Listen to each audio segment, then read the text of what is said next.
Hello everyone, I once again welcome you all on law Vitas YouTube channel. आज हम बात करेंगे administrative law में एडमिनिस्ट्रेटिव ट्राइब्यूनल्स की। हम इनकी मीनिंग देखेंगे, इनके फीचर्स, इनके कैरेक्टरिस्टिक्स देखेंगे, इनकी हिस्ट्री देखेंगे और हम साथ ही साथ ये भी देखेंगे कि आखिर इन एडमिनिस्ट्रेटिव ट्राइब्यूनल्स के क्या क्या मेरिट्स और डीमेरिट्स हैं।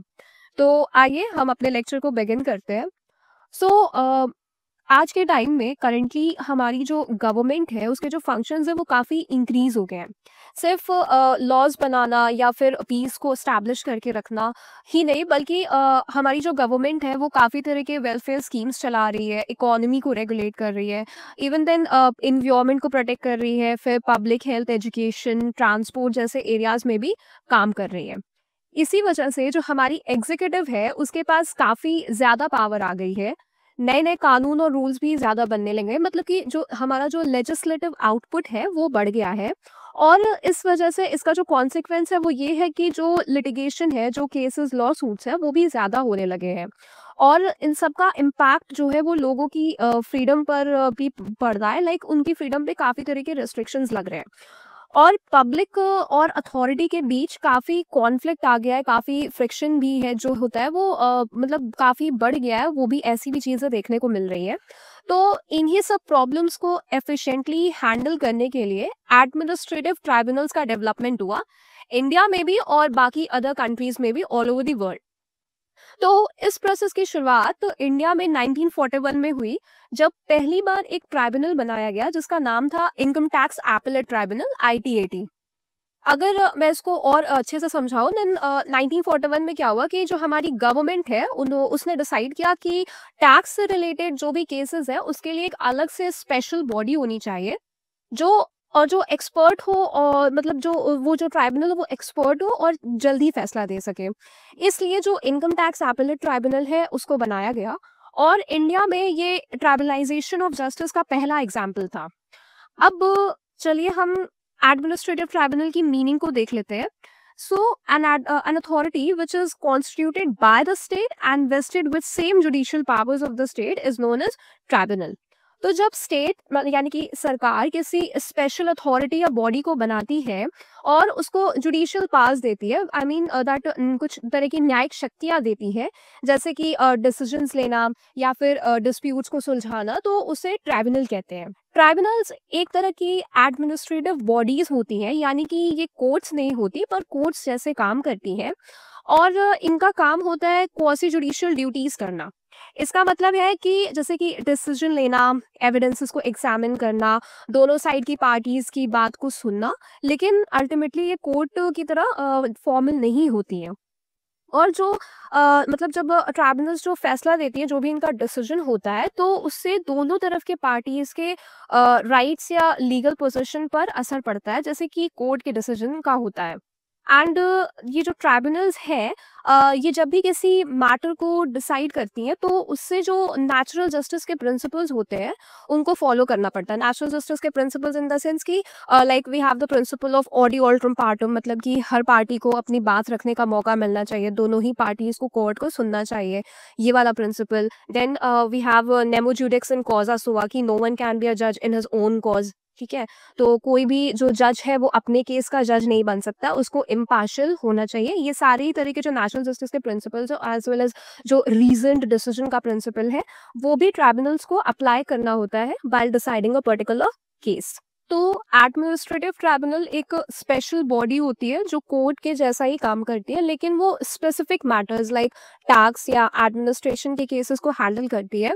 ये भी डिसीजंस देती है, पार्टीज के राइट्स डिसाइड करती है और नए डिसीजंस या तो ले सकती है या फिर कोई पहले का डिसीजन है उसको भी रिव्यू कर सकती है। बट वो ये सारे ही काम नेचुरल जस्टिस के प्रिंसिपल्स को फॉलो करते हुए करती है। और ये जो एडमिनिस्ट्रेटिव ट्राइब्यूनल्स होती हैं ये वो बॉडीज होती हैं जो नॉर्मल कोर्ट्स जैसे कि सिविल कोर्ट्स या हमारे जो क्रिमिनल कोर्ट्स होते हैं उनका पार्ट नहीं होती है, ये अलग और स्पेशल अथॉरिटीज होती हैं। एंड ट्राइब्यूनल्स ना तो पूरा कोर्ट होती है, ना ही वो एग्जीक्यूटिव होता है, बल्कि इन दोनों का एक कॉम्बिनेशन होता है, या फिर वी कैन से कि एक तरह का हाइब्रिड सिस्टम होता है। ट्राइब्यूनल्स जुडिशियल इस सेंस में होते हैं क्योंकि वो फैक्ट्स को चेक करते हैं, जैसे कि हमारे जो ऑर्डिनरी कोर्ट्स है वो करते हैं, और वो इम्पार्शियल तरीके से डिसीजन लेते हैं, और जो भी गवर्नमेंट की पॉलिसीज है या उनका मतलब जो भी स्कीम्स वगैरह है उनके फेवर में डिसीजन नहीं लेते हैं, वो एक फेयर जजमेंट देते हैं। और दूसरी ओर वो एडमिनिस्ट्रेटिव भी कहलाते हैं क्योंकि इन्हें बनाने का जो रीजन है वो ये है कि कोर्ट से फास्ट और कन्वीनियंट जस्टिस देना। लाइक मतलब कोर्ट्स में ज़्यादा तरह की फॉर्मेलिटीज़ होती है, लेकिन जो हमारा एडमिनिस्ट्रेटिव ट्राइब्यूनल उसमें लेस फॉर्मेलिटीज़ होती है, और जो हमारे जो एक्सपेंसेस होते हैं वो भी कम हो जाते हैं, और फिर हमें एडमिनिस्ट्रेटिव ट्राइब्यूनल्स में स्पेसिफिक एक्सपर्टीज़ मिलता है। तो ये सब एडमिनिस्ट्रेटिव रीजंस होते हैं जिनके लिए ट्राइब्यूनल कोर्ट्स के बजाय यूज़ किया जाता है। मैं आपको एडमिनिस्ट्रेटिव ट्राइब्यूनल का ये जो कॉन्सेप्ट है वो एक एग्जाम्पल के थ्रू समझाती हूँ। लाइक सपोज करिए कि एक कोई नेहा है, नेहा नाम की एक लड़की है, और वो एक सेंट्रल गवर्नमेंट की एम्प्लॉई है। बेसिकली वो मिनिस्ट्री ऑफ, सपोज कि वो मिनिस्ट्री ऑफ एजुकेशन में काम करती है, उनकी जॉब वहाँ है। अब इशू क्या अराइज होता है, वो ये होता है कि जो नेहा है उनको बिना नोटिस दिए एक दिन सडनली ट्रांसफर ऑर्डर मिलता है।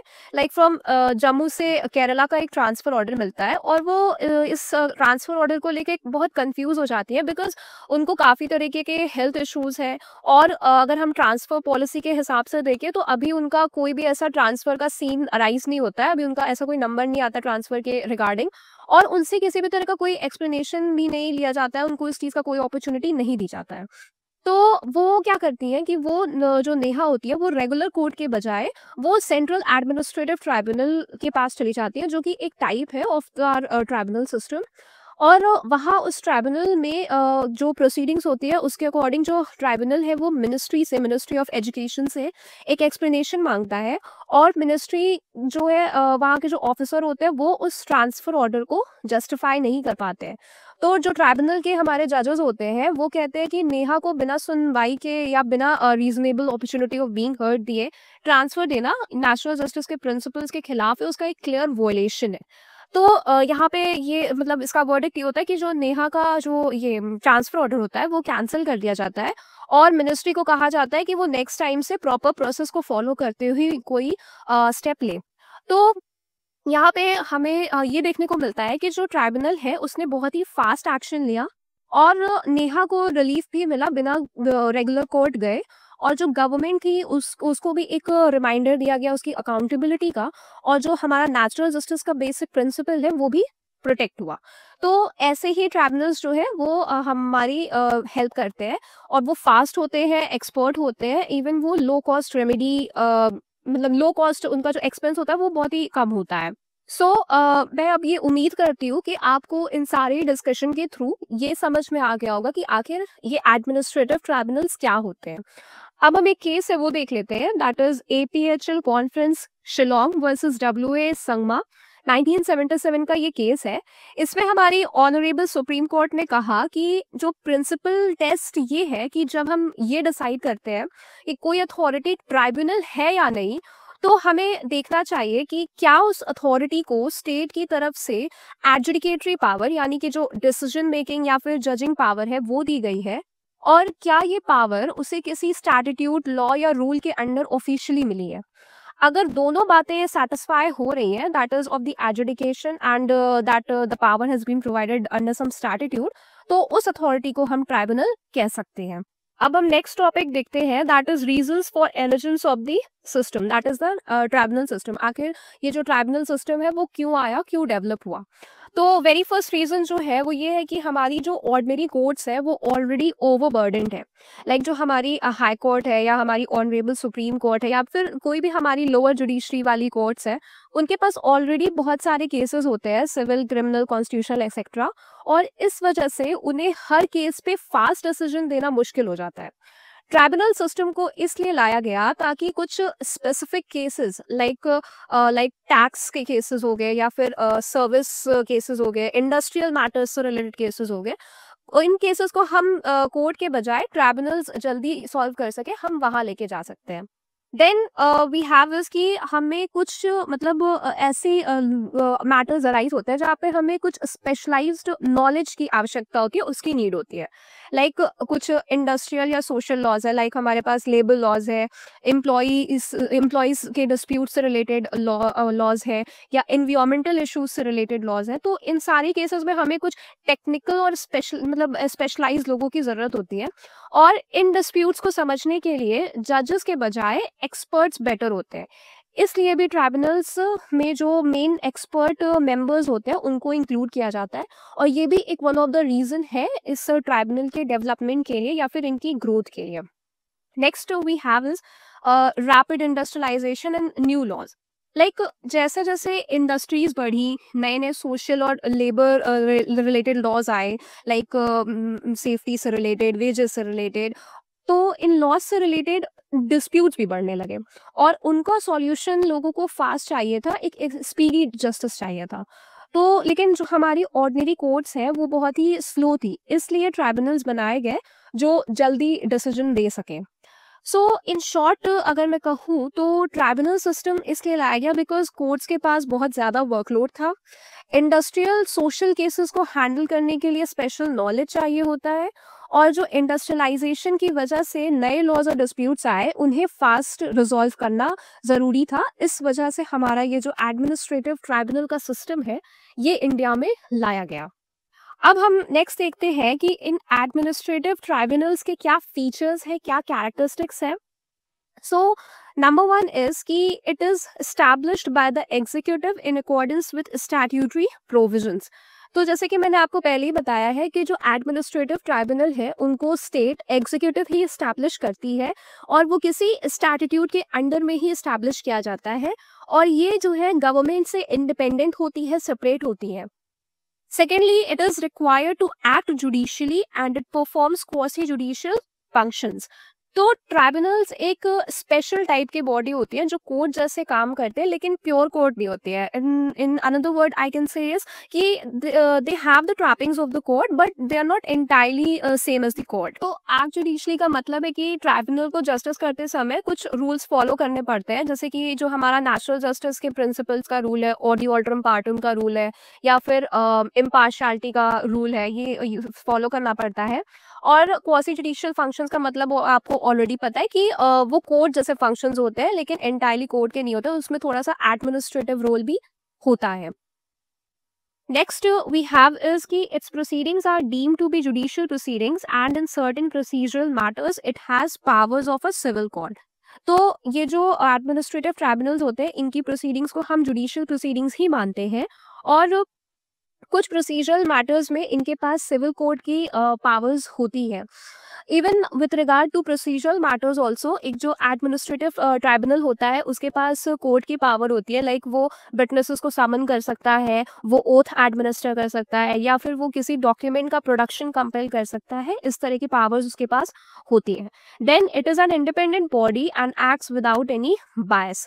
तो जैसे मैंने आपको पहले ही बोला है कि ऑल्दो जो हमारी एडमिनिस्ट्रेटिव ट्राइब्यूनल है उसको स्टेट इस्टेब्लिश करती है, बट स्टिल वो एक इंडिपेंडेंट बॉडी भी होती है, वो उसकी कोई भी अकाउंटेबिलिटी नहीं होती है स्टेट के टूवर्ड्स में, वो गवर्नमेंट से, वो स्टेट से सेपरेट होती है।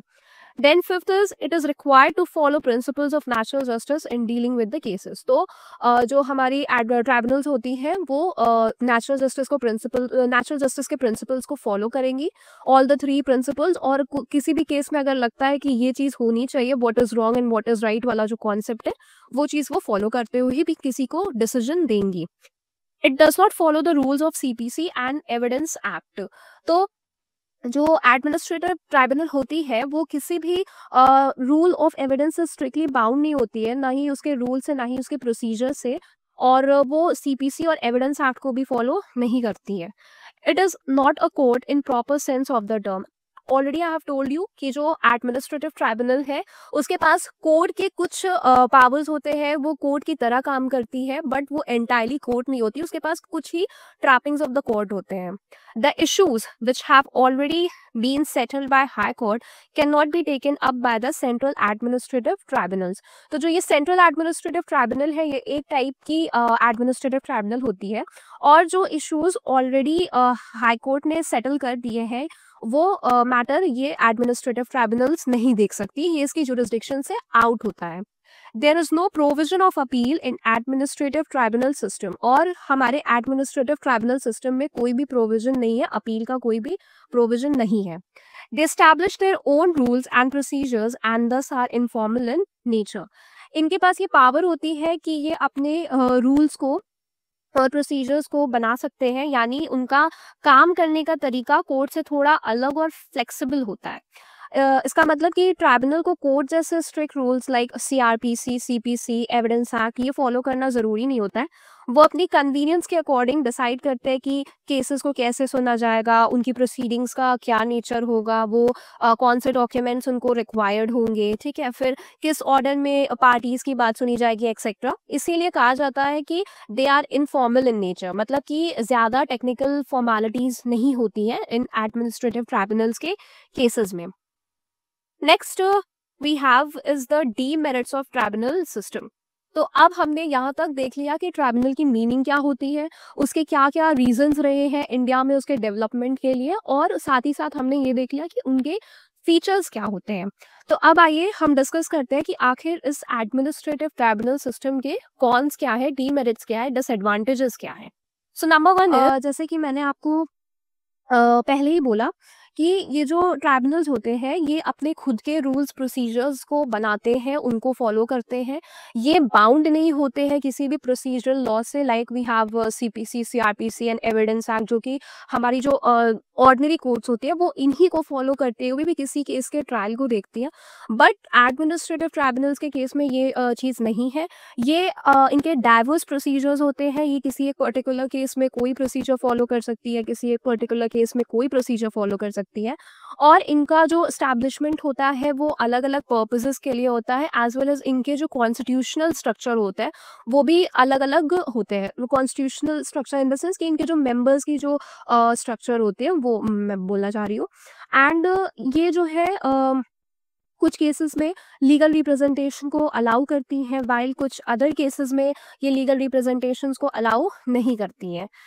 Next we have is there is no provision of appeal against the decisions of tribunals. ये एक बहुत ही बड़ा डीमेरिट मैं कहूँगी इस एडमिनिस्ट्रेटिव ट्राइब्यूनल का है, बिकॉज ये अपील का प्रोविजन ना होने की वजह से एक एक मिसकैरेज ऑफ जस्टिस हो सकता है. बिकॉज आफ्टर ऑल जो हमारी एडमिनिस्ट्रेटिव ट्राइब्यूनल में जो लोग बैठे हैं वो जजेस हैं, they are also human being, और वो भी गलती कर सकते हैं. वो भी किसी केस को मिसअंडरस्टैंड करते हुए या फिर क्या लॉज है, क्या प्रोसीजर्स है, इन सबको मिसअंडरस्टैंड करते हुए एक गलत फैसला दे सकते हैं. तो कहीं ना कहीं जस्टिस के ऊपर एक वॉयलेट होने का चांस होता है कि जस्टिस मिस हैम्पर हो सकता है. और जो हमारा अपील है वो एक तरह का सेफ्टी वॉल्व की तरह काम करता है अगर हम ऑर्डिनरी केसेस में देखें तो इन माय ओपिनियन ये एक काफ़ी बड़ा डीमेरिट है एडमिनिस्ट्रेटिव ट्राइब्यूनल सिस्टम का. The persons sitting in tribunals need not be legal experts, nor do they require legal qualifications. तो जो पर्सन्स हैं उनके पास लीगल नॉलेज की कमी होती है. There is a lack of legal knowledge. जब ट्राइब्यूनल का मेंबर लीगल एक्सपर्ट नहीं होता तो कानूनी प्रिंसिपल्स का सही यूज ना हो पाना एक बड़ी प्रॉब्लम बन सकती है. जस्टिस का बेस लॉ ही होता है, और अगर वो सही समझा नहीं गया तो डिसीजन गलत हो सकता है. लीगल क्वालिफिकेशंस ना होने की वजह से जो नेचुरल जस्टिस के रूल्स हैं या फिर प्रॉपर हियरिंग, एविडेंस के जो रूल्स हैं एक्सेट्रा, वॉयलेशन हो सकता है. या फिर बायस्ड या फिर अनबैलेंस्ड जजमेंट का भी रिस्क होता है. कभी कभी सब्जेक्ट एक्सपर्ट्स अपने टेक्निकल एंगल से ही सोचते हैं और लीगल राइट्स इग्नोर कर देते हैं, तो इससे बायस्ड या वन साइडेड डिसीजन आने के भी चांसेस हो सकते हैं. Next is there are no specific provisions for evidence on oath for cross examination, so it becomes too difficult a task to get the truth. So मतलब ये जो हमारे एडमिनिस्ट्रेटिव ट्राइब्यूनल्स हैं ये बाउंड नहीं होते हैं एविडेंस के प्रोसीजर्स से या फिर उनके एलाबोरेट रूल्स से जो कि ऑर्डिनरी कोर्ट्स को गवर्न करते हैं। ये इंडिपेंडेंट बॉडीज होती हैं और ये इनको सिर्फ यही है कि ये जो प्रिस्क्राइब्ड लॉज है या फिर जो जिनके अंदर ये स्टैब्लिश की गई है या फिर जो हमारे नेशनल जस्टिस के प्रिंसिपल्स हैं उनको ही फॉलो करें and they do not follow the technicalities of rules of procedure and evidence as prescribe by the CPC and evidence act respectively. So the next topic is procedure and practice of tribunal. तो जो administrative tribunals का जो procedure होता है वो उसी statutory law के अंतर्गत गवर्न किया जाता है जिसके अंतर्गत उनको स्टैब्लिश किया गया है। एंड समटाइम्स जो हमारे ट्राइब्यूनल्स हैं उनको एम्पावर किया जाता है कि वो खुद ही अपने प्रोसीजर को रेगुलेट कर सके, वो उस तरह के रूल्स बना सकती है। And the practice with regard to procedure of tribunals in India varies. जैसे कि अगर अलग अलग ट्राइब्यूनल्स एस्टैब्लिश की गई है अलग अलग पर्पजेस के लिए तो उन सारे ही ट्राइब्यूनल्स के अलग अलग प्रोसीजर्स भी होंगे। As a general practice, the tribunal have been given the power of a civil court with respect to the following matters। तो जो हमारी ट्राइब्यूनल्स हैं उनको सिविल कोर्ट के पावर्स दिए गए हैं ताकि वो कौन कौन से क्षेत्र में दिए गए, डिस्कवरी एंड इंस्पेक्शन के लिए, enforcement of attendance of any person या फिर विटनेस के लिए, compulsory production of document and other evidences के लिए या फिर कमीशन को इशू करने के लिए। नाउ वी विल सी कि क्या क्या टाइप्स होते हैं एडमिनिस्ट्रेटिव ट्राइब्यूनल्स के। तो सबसे पहला we have is railway rates tribunal. तो ये जो रेलवे रेट्स ट्राइब्यूनल है इस ट्राइब्यूनल को सेटअप किया गया है under the Indian railways act of 1989 और ये उन मैटर्स को एजुडिकेट करती है जो कि रेलवे एडमिनिस्ट्रेशन की कंप्लेंट से रिलेटेड होते हैं। Second is industrial tribunal. इस ट्राइब्यूनल को भी जो स्टैट्यूट है जिसके अंतर्गत इसको स्टैब्लिश किया गया that is the industrial disputes act of 1947 और ये ट्राइब्यूनल एम्प्लॉयर्स और वर्कर्स के बीच का जो डिस्प्यूट होता है उनको देखती है या फिर कोई मैटर है जो कि रिलेट कर रहा है वेजेस से, पीरियड से, मोड ऑफ पेमेंट से या फिर कॉम्पेंसेशन या कोई भी अदर अलाउंसेस का या कोई आवर्स ऑफ वर्क से रिलेटेड कोई मैटर है, gratuity, retrenchment, closure of the establishment, इनसे रिलेटेड कोई मैटर है तो उन सबको ही ये ट्राइब्यूनल सॉल्व करती है। नेक्स्ट इज कॉपीराइट बोर्ड जो कि कॉपीराइट एक्ट के तहत एस्टैब्लिश किया गया है। Further we have this income tax appellate tribunal. ये ट्राइब्यूनल इनकम टैक्स एक्ट 1961 के अंडर में एस्टैब्लिश किया गया है और ये एक क्वासी जुडिशियल अथॉरिटी है जो कि अपील्स को फाइल करती है against the orders of income tax authorities. Further we have this foreign exchange regulation appellate tribunal. इस ट्राइब्यूनल को फॉरेन एक्सचेंज रेगुलेशन एक्ट 1973 के अंडर में स्टैब्लिश किया गया है और इसमें जो पर्सन होता है जो अग्रीव्ड पार्टी होती है वो by an order of adjudication for causing breach और committing offences under the act can file an appeal before this particular appellate tribunal. Further we have this banking and insurance tribunal. So जो banking and insurance tribunal है इसको भी banking and insurance act के तहत में establish किया गया है। Now we have is all courts are tribunals but all tribunals are not courts. ये कहा गया था एसी कंपनीज वर्सेस शर्मा के केस में, 1965 का केस है ये। तो ये जो स्टेटमेंट है ये एक तरह का हायरार्किकल रिलेशनशिप दिखाता है between the two, that is between the courts as well as between the tribunals. और अगर हम बात करते हैं तो जो हमारी ट्रेडिशनल कोर्ट्स होती हैं, जो हमारी ऑर्डिनरी कोर्ट्स होती हैं, वो स्टैब्लिश की जाती हैं for the administration of justice, चाहे वो सिविल से रिलेटेड हो, चाहे वो क्रिमिनल से हो या फिर कोई भी अदर कॉन्स्टिट्यूशनल मैटर्स वगैरह से हो। और ये बाउंड होती है अपने लीगल प्रोसीजर्स के साथ में, लाइक सीपीसी, एविडेंस एक्ट, इन सब के साथ में ये बाउंड होती है और इनका जो डिसीजन होता है वो टिपिकली कंसिडर किया जाता है फाइनल एंड बाइंडिंग। लेकिन जो हमारी ट्राइब्यूनल्स होती है वो एक तरह की स्पेशलाइज्ड बॉडीज होती हैं जो कि स्टैब्लिश की जाती हैं by the state under some statute ताकि वो कुछ स्पेसिफिक टाइप के डिस्प्यूट्स को डील कर सकें। They may have some of the characteristics of a court as well, like evidences को हेयर करना, decisions देना, but जो ट्राइब्यूनल होती है, एडमिनिस्ट्रेटिव ट्राइब्यूनल, वो बाउंड नहीं होती है कि वो सेम स्ट्रिक्ट प्रोसीजरल रूल्स को फॉलो करे जैसा कि कोर्ट्स करती हैं। और जो ट्राइब्यूनल्स होती है वो अपना जो खुद का प्रोसीजर होता है वो बना सकती है, उनको ऐसी पावर दी गई है। और हेल्थ जो हमारी ट्राइब्यूनल्स होती है वो क्रिएट की जाती है ताकि जो हमारी ऑर्डिनरी कोर्ट्स का जो वर्कलोड है वो कम किया जा सके, और या फिर किस तरह का कुछ एक्सपर्टीज अगर रिक्वायर्ड है कुछ स्पेशलाइज्ड एरियाज में, उसको प्रोवाइड किया जा सके। तो अब हम देखते हैं कि आखिर कोर्ट और ट्राइब्यूनल्स में क्या डिफरेंसेस हैं, इनके बीच क्या क्या अंतर है। तो जो हमारी कोर्ट है वो अपने जुडिशियल पावर्स को डिराइव करती है स्टेट से, वहीं दूसरी ओर जो हमारी ट्राइब्यूनल है वो अपना जुडिशियल पावर डिराइव करती है उस स्टैट्यूट से जिसके अंतर्गत उसको स्टैब्लिश किया गया है।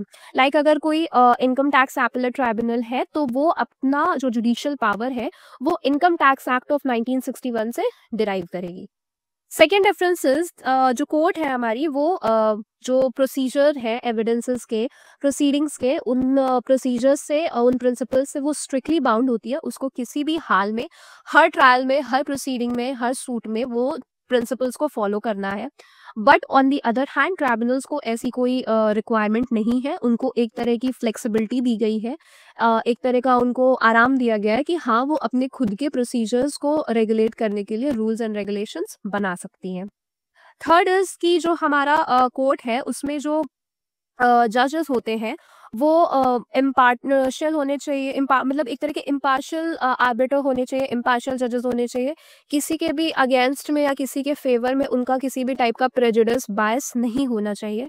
वहीं दूसरी ओर जज may be a party to the dispute to be decided by it means by the administrative tribunal. Further जो हमारी कोर्ट है वो जो हमारी प्रेसिडेंट्स के प्रिंसिपल है या फिर एस्ट्रोपल रेस जुडिकाटा का जो प्रिंसिपल है, रेस जुडिकाटा का principle we have in CPC under section 11, इन सारी प्रिंसिपल से जो हमारी ऑर्डिनरी कोर्ट्स है सिविल और क्रिमिनल ये बाउंड होती है। वहीं दूसरी ओर जो हमारी एडमिनिस्ट्रेटिव ट्राइब्यूनल्स है उनके ऊपर इन प्रिंसिपल्स का कुछ रेस्ट्रिक्टेड एप्लीकेशन होता है, कुछ लिमिटेड एप्लीकेशन होता है, कंप्लीटली ये उनसे बंधी हुई नहीं होती हैं। Civil courts are manned by persons with legal background, और वहीं दूसरी ओर जो एडमिनिस्ट्रेटिव ट्राइब्यूनल्स हैं they are equipped with expertise in relevant areas. तो जो हमारे सिविल कोर्ट्स होते हैं उनको जो उनके जो प्रिसाइडिंग ऑफिसर्स होते हैं वो एक लीगल बैकग्राउंड से आते हैं, उन्होंने लॉ की पढ़ाई की होती है, उन्हें लॉ क्या है, रूल्स क्या है, रेगुलेशंस क्या है, इंडिया में क्या प्रिवेल कर रहा है, what is law and what is not, इन सारी चीज़ों की एक अच्छी जानकारी होती है, उनका एक अच्छा कमांड होता है उस चीज़ पे।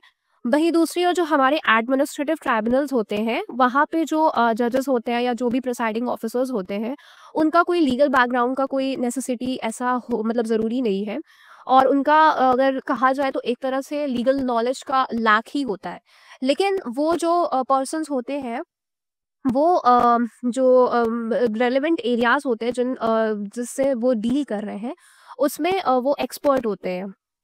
Further, we have this constitutional provisions relating to tribunals. तो जो 42nd अमेंडमेंट एक्ट था 1976 का, जिसको 14A में जिस मतलब इस अमेंडमेंट के थ्रू पार्ट 14A इंक्लूड किया गया, that is article 323A and 323B। इन दोनों आर्टिकल्स ने कॉन्स्टिट्यूशन में ट्राइब्यूनल्स का एस्टैब्लिशमेंट किया जो कि डील करेंगे with administrative matters and other issues से। और इन प्रोविजंस के अकॉर्डिंग जो ट्राइब्यूनल्स हैं they are to be organized and established in such a manner कि वो वॉयलेट ना करे integrity of the judicial system को, जो कि कॉन्स्टिट्यूशन में हमारे गिवन है, जो कि एक तरह का बेसिक स्ट्रक्चर फॉर्म करती है।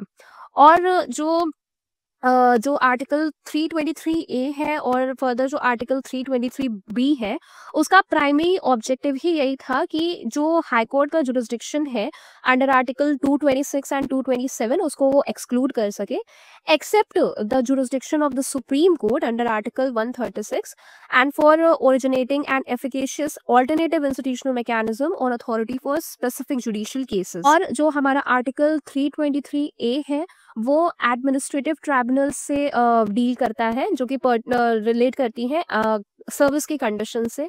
and tribunal is subject to the appellate jurisdiction of the Supreme Court under Article 136. तो आर्टिकल 136 जो है हमारा इंडियन कॉन्स्टिट्यूशन का, उसके अंडर में जो हमारी सुप्रीम कोर्ट है, ऑनरेबल सुप्रीम कोर्ट, उसके पास एक डिस्क्रिशनरी पावर है कि वो अपील्स को हेयर कर सकती है किसी भी कोर्ट से या फिर ट्राइब्यूनल से जो कि स्टैब्लिश की गई है इंडिया में। इसका मतलब ये है कि at the honourable supreme court उसके पास ये डिस्क्रिशन है कि वो ग्रांट कर सकती है special leave to appeal against decisions made by tribunals even if no other appeal is provided by law. वो जो हमारी इंडियन पार्लियामेंट है उसके पास ये पावर है कि वो जहाँ पे भी ट्राइब्यूनल्स एस्टैब्लिश्ड है और उनको पावर दी गई है कि वो अपने जुरिस्डिक्शन को एक्सरसाइज कर सकती है, उन सारी जगह से जो कोर्ट्स की जुरिस्डिक्शन है उसको एक्सक्लूड कर सकती है। ऐसी पावर हमारी इंडियन पार्लियामेंट के पास है। ये था आज का टॉपिक, एडमिनिस्ट्रेटिव ट्राइब्यूनल्स, उनका नीड, वो कैसे काम करते हैं और उनका इम्पोर्टेंस क्या है। आई होप आपको कॉन्सेप्ट क्लियर हुआ होगा। अगर आपको वीडियो पसंद आई हो तो लाइक ज़रूर करें, चैनल को सब्सक्राइब करें और बेल आइकन दबाएं ताकि आपको अगले लीगल कॉन्सेप्ट की वीडियो तुरंत मिल जाए। मिलते हैं नेक्स्ट लेक्चर में एक नए टॉपिक के साथ। Till then keep learning, stay curious, thank you.